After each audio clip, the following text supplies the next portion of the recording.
All right. And then go live on.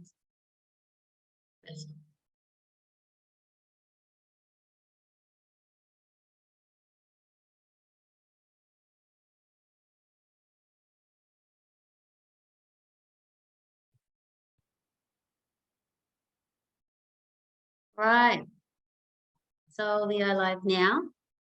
So thank you so much for members, Ikigai, Live the Life to the Fullest members. Thank you so much for being a part of the group. In case you don't know me very well yet, so my name is Mayumi or May. Some people call me May. So my original background is come from Japan, and I'm trading in the naturopath and living in Australia for being over 20 years. And I love the Ikigai concept and being a naturopath and dealing with the clients. What a wonderful concept to help people. Therefore, I create this group. And the group has become slowly growing and reached 500 people. So today, I would like to introduce wonderful guest, wonderful fellow friend of mine in the natural medicine, Lynda Roach Nutritionist, health coach. Thank you so much for joining me today, Lynda. Yeah, thank you for having me. My pleasure. Thank you so much. So, Lynda, could you quickly introduce yourself before we go into the question? Yeah, no problem. Yeah, my name's Lynda Roach, as you can see, and I had a bit of a midlife crisis and decided to leave my financial background behind and train to be a nutritionist because I absolutely love food in all its forms. And that's led me on a path where now I'm moving into being a full-time health coach stroke nutritionist. I love my garden. I love being in the outdoors, and I bring a lot of that into what I do in practice as well. So yeah, passionate about food, passionate about fresh vegetables grown in my own garden, and yeah, generally find a real love of life at the moment. Yeah. Great. Yeah, I saw your garden actually when you did the live video a few times. It's a beautiful garden. I do love my garden. Yeah. It's a work in progress because we bought the house and the garden was an absolute mess. But yeah, it's been left for about 8 years. So I'm slowly getting it back. I don't want it too prim and proper, but yeah, I'm getting it back to be manageable. Yeah. Awesome. And you are based in Victoria, am I right? I am, yes. I'm based in the beautiful Dandenong Ranges in Victoria, which is about an hour outside of Melbourne. So yes, it's lots of fresh air and bird life and wildlife, and yeah, it's just a very good lifestyle. Yeah, sounds like a beautiful place. I need to visit you guys. I've got other practitioners based in Victoria. Yeah, no, Nikki absolutely. and Yeah, come on tour. Yeah, sure. So thank you for your great introduction. So I would love to ask you a few questions. So first one is how's it been so far being a group and then exploring the Ikigai concept? Has it been for you? I'd be honest, I'd never heard of Ikigai before. It was completely new to me, but it dropped into my lap at just the right time. Because as I say, I'm transitioning from working in the financial sector to working in the health industry, which is quite different. I was feeling a bit lost. I was in that transition and I had a foot in both camps and nothing really was working for me. And I was generally dissatisfied with everything. I was just in a real funk. And I met yourself through a business coach, the lovely Angela. And you kept talking about this Ikigai thing, and I thought, oh, go on, I'm game. I'm going to have a look at it. So I jumped into the group, and I've got to admit, I'm not much for all the meditation and the sort of woo-woo side. I'm fine with it, but yeah, I've never really got into it. And I thought, oh, this isn't going to be me. And the more you spoke about it, about being mindful and thinking about what you've got and looking at all aspects of your life, even the tiny things, and thinking, oh, there's value in that. Let's look at this. Let's stop and take time. And it led me to really start appreciating what I had rather than looking at what I hadn't got, which was causing me to have quite this funk. And I've started to really sort of get some traction and thinking I'm looking at things differently. I'm looking at where I live and thinking, oh, this is wonderful. I'm going to just sit here for 5 minutes and listen to the kookaburras. And I know you, Nikki and Andrea, did a lovely thing about drinking tea and how you can do that with purpose and think about it. And I went out and got myself a teapot. Great. I love it. Loving it. So Loving it. Yeah. it's small things like that that have started giving me a bit more purpose and, you know, a bit more joy of life. Yeah. So that feeling of joy was definitely missing. And just even skimming over the surface of the group has given me lots of little hints. And I did the wonderful qigong the other day, which was beautiful. Yeah, Yeah, the bad with shoulder these, at the time and feeling sorry for myself, and thought, no, I'll just do it. And it was lovely. I felt so centered and, you know, with a real drive afterwards, and it was just a really good experience. So overall, yeah, the group has been way more than what I thought it was going to be. I was going to just dip in and see what it was about, but it's kind of hooked me now, and I'm enjoying life more for the having been part of it. Yeah, thank you so much for sharing. That's beautiful. And I'm so glad that you actually enjoying being a part of the group, and that actually make me and the other contributors very happy. That's one of the reason why. And then yourself too, you are the one of the collaborator and part of the group, and then you're contributing your, thought and, the sharing with the others. That's all about an Ikigai group. So thank you so much. That's so beautiful. Yeah, no, I've thoroughly enjoyed my time in here. Yeah. All right, so next question. So that's the next question I'm pretty curious about. So I noticed you've been supporting the idea of pro-aging, and I'm very curious about it. Can you please expand a little bit more about why you support the concept? Yeah, this is something I'm really passionate about, to the point where I can bang on for hours about it. So I'll be as brief as I can. I keep seeing, I'm coming up to 60 shortly, so I'm seeing adverts coming up everywhere saying I should dye my hair, I should lose weight, I should look skinny and be, have these muscles and everything. And, I should be drinking kale smoothies every morning because my body's about to pack in. And it's all doom and gloom and how things that I should be moving away from, which actually are natural. Like we age from the day we're born. Why are we trying to run away from it? It's like you have no value if you don't meet this ridiculous ideal. And that just annoys me because I've never been a girly girl. I don't wear makeup. I don't do my hair. My hair is just awful. It's tied back today because I just couldn't be bothered doing anything with it. There's a big, wrong side, a big grey streak going down the side. And I genuinely don't care because I've lived life. I've got skills and I've got strengths that I've built up over the years. And I want to give people a voice to say, you know what, this is good. This is actually what we should be promoting. We want to move towards being, I think, like the old idea of a revered elder. And it's going to sound bad, but the hag in the olden times was the wise woman. It wasn't this like crinkled up old crone. She was the wise woman. She's the one people went to get information, because you've built up this vast knowledge over your life. Yeah. And I really want people to embrace it and go, you know what, I'm going to do it. I'm not going to sit there and crochet in front of the TV all day and have a nana nap. Yeah, I'm going to get out there and dig my garden. I built a retaining wall the other day and I was mixing cement, and we go riding on the motorbike. I love going out to live music venues and I'll dance all night. Yeah, that's pro-aging. It's not about just accepting we all get older. Yeah, that's fine. It's about really grasping it and really living your life to the full, despite what all the newspapers and magazines say you should be doing. Like, ignore that. You don't need a facelift. You don't need to dye your hair. You don't need to look like a 20-year-old. Yeah, you've got value exactly as you are. Go out and enjoy life. And that's pretty much the message in a nutshell that I want to give the world. And I want to start a real movement about it. Jamie Lee Curtis is one of the best protagonists of this, because she has stopped dyeing her hair. She's gone, you know what, this is me. Take me wrinkles and all. Yeah.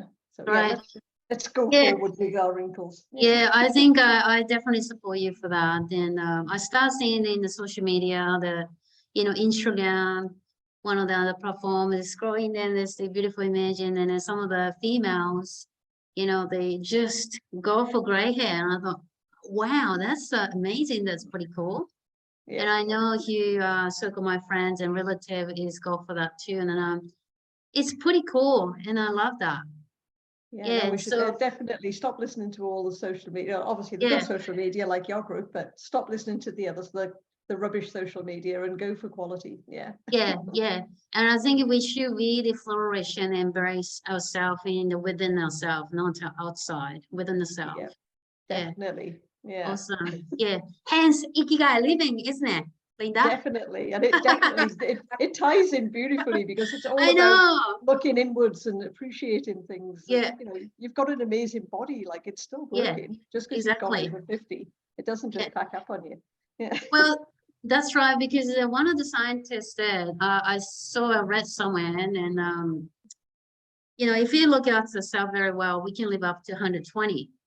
Yes. Yeah. So And I I read. say to clients, some of the Yeah. clients in 60 and 70, you're only halfway through, man. Well, look at I always say, Japanese are like the Okinawa ones are well known for living over 100 routinely. Like yeah, there's not just the odd person over 100. There's like whole areas have got people like hundreds of people over 100. So yeah, yeah, clearly that Ikigai way of living definitely does keep you, because stress destroys your body. Let's be honest, it's not yeah, good for you. So yeah, if you just stop and start appreciating things and start looking for the beauty in life and the purpose in life and doing things that you really want to do. There's no reason. A friend of mine is in her 50s and she's recently rediscovered roller skating. She wants to go roller derby. Go for it. Like, do it. Don't let age stop I you. love If it. that's what brings you joy, go for it. Yeah. Yeah, I'm loving it so much so far. Thank you. We'll go to the next question, Linda. Yeah.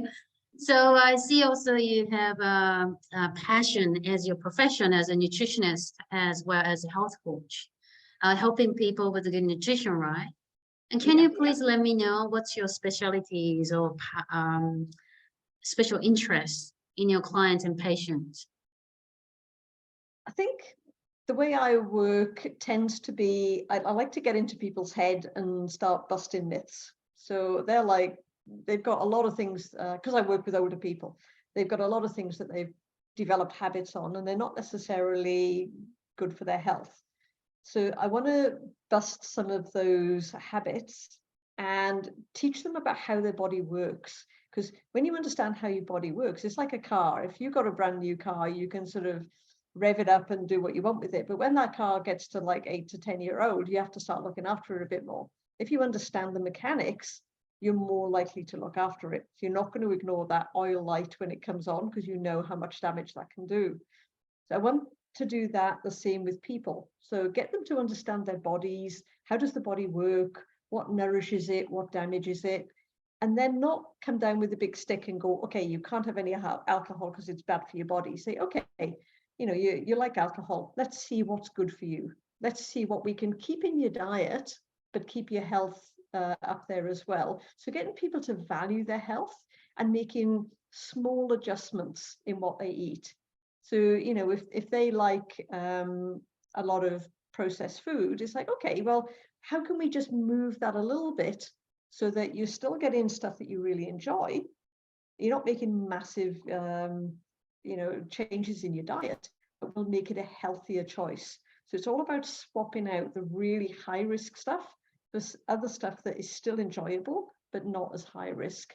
And it's about doing that primarily with food, but also a bit of mindset work.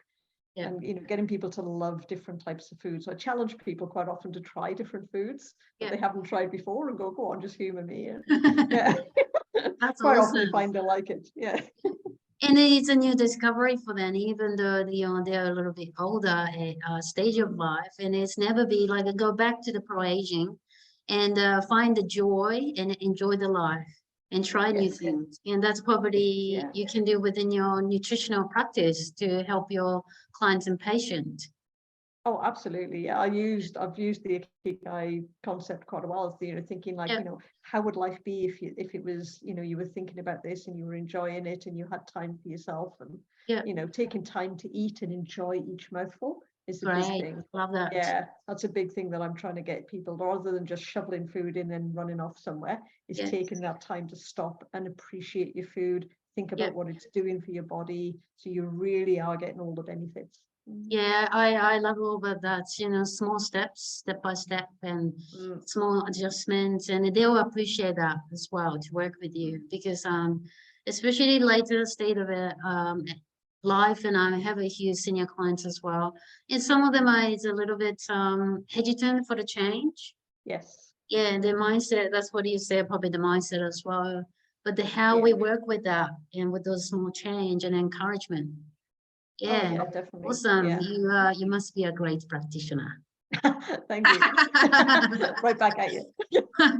All right, the last question. So another special skill will be yours, and I'm sure some people already picked up from your wonderful speaking skill, public speaking. So you are part of the Toastmasters for a long time, I would imagine. How do you use your skill as the Toastmaster and support clients and patients in your practice? And also including sort of your passion or the passion of the pro-aging concept. Yeah, it sounds like the two wouldn't necessarily be linked, but I actually was just in a business coaching session this morning that was talking about the importance of words and how we use words, you know, telling people they should do things rather than, hey, what about we think about this? And it was quite enlightening about how potent words are, and you know, using the right words or the wrong words can really change an outcome. So with Toastmasters, what it's taught me to do is, one, be very concise in what I say so that I get to the point, people aren't lost in a load of waffle, and I don't go off on too many tangents, which is a natural thing. I do tend to do that normally, so I have to consciously not do it, and Toastmasters has helped me train to do that. But also to really listen, because part of what we do in Toastmasters is we listen to a speech and then we give an evaluation. So you learn how to really tune into people, not just what they're saying, but how they say it. And you can sort of pick up sometimes when people are hesitant, or, you know, they say and they understand something, but you kind of get the impression they don't. So you have to really be present in the moment, which is another thing Ikigai is good for, because it gets you to practice being present. So you are focusing on that person. They get that you're focusing on them, so they're more willing to share with you. Yep. And you can then give feedback in a really constructive way that they want to take it on board. They're keen to take it on board. And that gives you the better outcomes. And also, part of my pro-aging thing is to say, I want to start a movement of pro-aging. You can only do that if you're willing to get up and talk to a lot of people. I've got no fear of public speaking, but I do need to do it well in order to get the message across. So it actually comes into that as well, that when I'm getting this message across to a broader audience, I'm quite comfortable standing up there and talking. So Toastmasters kind of supports me and my clients in a great many ways. And if anyone's ever got to do public speaking for any reason, be it social work, whatever, I'll highly recommend they jump on their local club and give it a try, because I get to practice a lot of things. Like I presented a thing the other day, a cooking demonstration, and the club loved it. I got to see, you know, I got some feedback on how I can improve it. So it was a real win-win. So yeah, definitely a good place to practice those speaking skills for everyone's benefit. Yeah. Oh my gosh, you actually made me want to go back to the Toastmasters. Yeah, I was there for 2 years and I learned so much. And then actually you reminded me that one of the important part of the being a Toastmasters, listening. Yes. Yes, I went in, joined the club to become a better speaker. That was the first priority, but you actually made a very great point. To be a good listener is actually very, very, very important to become a better practitioner as a naturopath, to listen to my clients and patients. Yeah, it is both. And a lot of people think it's just public speaking. It's absolutely not. You get leadership skills as well. And I'm on the exec committee for the club, and there's all sorts of skills that you learn. Yeah. Oh, that's amazing. Yeah, thank you so much for your piece of not a lot of many pieces of the wisdom. I'm a Gemini. What can I say? I've got many faces. That's awesome. Gemini, did you say? Yeah. Gemini would be the air, I reckon. You're the air. I think I am, yes. Yeah, so I'm Aquarius. I'm the same. Ah, right. Very so curious. It's good to be an airhead. Yeah, airhead and an adventurous. All right. So anything you wanted to add before we finishing off? No, just thank you for the opportunity to speak here today and to connect with the larger group. And yeah, I encourage everyone in the group, don't be shy, step up, even if you just pop a little comment in. If you've enjoyed something, it might encourage somebody else to actually, look at that video or read that post, and then, get them onto something that will bring them great joy in life as well. So yeah, get on there and be active.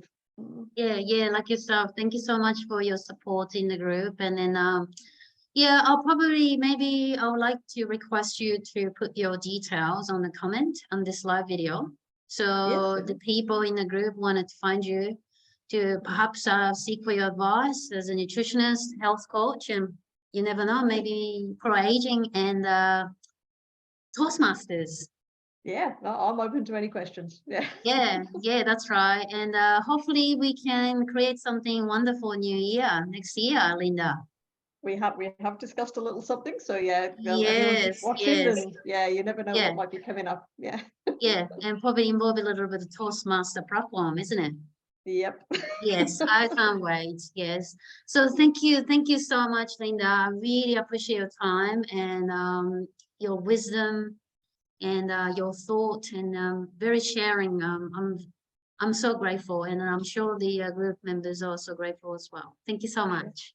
No, thank you. All right, so I'll end the live video. Thank you so much, everyone. Bye. And then I'll end the recording.